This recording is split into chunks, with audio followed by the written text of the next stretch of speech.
الرحیم ثمانیت ازواج 8 قسم کے جوڑے ہیں نر اور مادہ کے من الزأن اثنین نمبر 1 من الزأن اثنین بھیڑ میں سے 2 یعنی بھیڑ اور چھترا یہ مونس اور مذکر یہ 2 جوڑے ہو گئے وَمِنَ الْمَعْزِ اثْنَيْنَ اور بکری میں سے 2 یعنی بکرا اور بکری تو 2 اور 2 کتنے ہوں گے 4 پہلے بھیڑ اور چھترا اور پھر اس کے بعد بکری اور بکرا 4 قسم کے جانوروں کا ذکر کر کے اللہ تعالیٰ پوچھتے ہیں قل میرے پیغمبر ان سے ذرا پوچھئے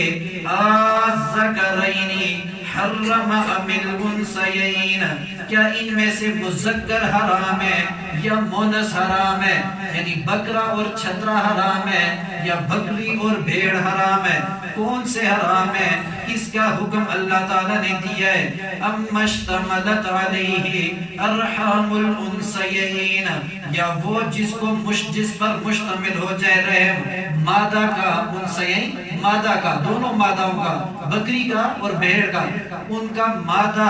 یعنی یہ جو 2 مادہ جانور ہے ان کا رحم جس کے اوپر مشتمل ہو وہ دونوں چیزیں حرام ہے یہ بھی بتا دو اللہ تعالیٰ نے یہاں پر 2 سوال کیے پہلا سوال یہ کیا کہ تم بتاؤ کہ یہ مونس حرام ہے یا مذکر حرام ہے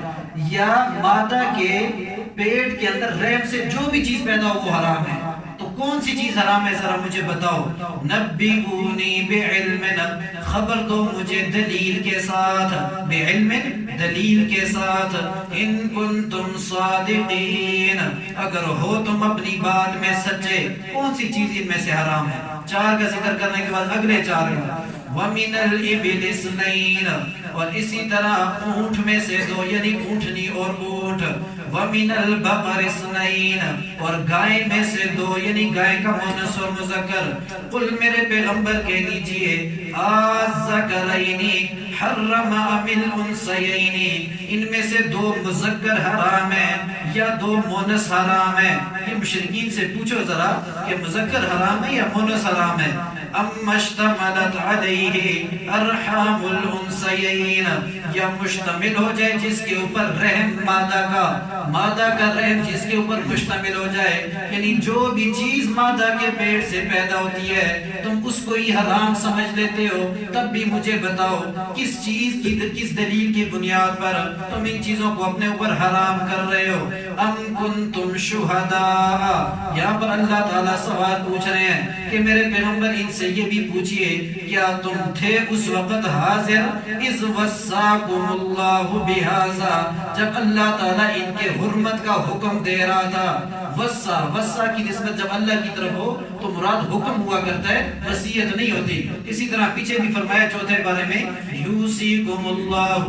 فی اولادکم وہاں پر بھی حکم دیتا ہے اللہ تعالیٰ تمہیں تمہاری اولاد کے بارے میں یہاں پر بھی فرمایا اذ وصاکم اللہ بہذا جب حکم دیا تھا اللہ تعالیٰ نے اس کا یعنی ان کے حرام ہونے کا یا اس کے حلال ہونے کا تو کیا تم اس وقت موجود تھے معلوم کیا ہوا کہ حلت اور حرمت کے اندر قانون کس کا چلتا ہے اللہ تعالیٰ کا پیغمبر کا بھی نہیں چلتا پیغمبر بھی کسی چیز کو حرام نہیں کر سکتا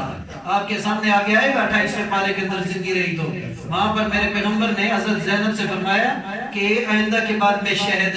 نہیں پیوں گا اللہ نے فرمایا یا ایوہ النبی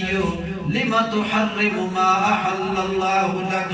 کس طرح آپ اس چیز کو اپنے اوپر حرام کر سکتے ہیں جس کو اللہ تعالیٰ نے حلال کر دیا ہے تو حلت اور حرمت کا قانون بندے کے اختیار میں نہیں ہے یہ خدائی قانون ہے اور جو آدمی خدا کے قانون کو تبدیل کرنا چاہے یہی تو مشرک ہے شرک اسی کا تو نام ہے یہی شرک ہے یہ شرک فعلی ہے اور اعضاء کے ذریعے یہ شرک میں مبتلا ہو رہا ہے شرک یہ نہیں صرف کہ انسان بت کو خدا سمجھے شاہ عبد القادر محدث دہلوی رحمۃ اللہ علیہ نے بڑا بہترین جملہ ذکر کیا اس جگہ میں فرمایا شرک صرف یہ نہیں کہ انسان بت کو خدا سمجھے بلکہ شرک اس چیز کا نام ہے کہ اللہ تعالیٰ کے بتائے ہوئے قانون کے اندر ہیرا پھیری کر کے اپنے قانون کو غلبہ دیا جائے تو اللہ کے قوانین کے اندر ہاتھ مارنا چاہے وہ جو بھی جس طریقے سے بھی ہو، اللہ کا قانون ایک ہے، ایک قانون بندہ بنا رہا ہے اور اس قانون کو لوگوں کے اوپر زبردستی تھوپ رہا ہے، اسی کا نام تو شرک ہے، اور اللہ تعالیٰ مشرک کو کبھی برداشت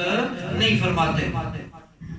اللہ تعالیٰ نے فرمایا کہ یہ جو جانور ہم نے ذکر کیے اس میں سے کون سی چیز حرام ہے؟ کیا مجھے یہ بتاؤ کہ جب اللہ تعالیٰ اس کی حرمت کا حکم دے رہے تھے تو کیا تم اس وقت موجود تھے؟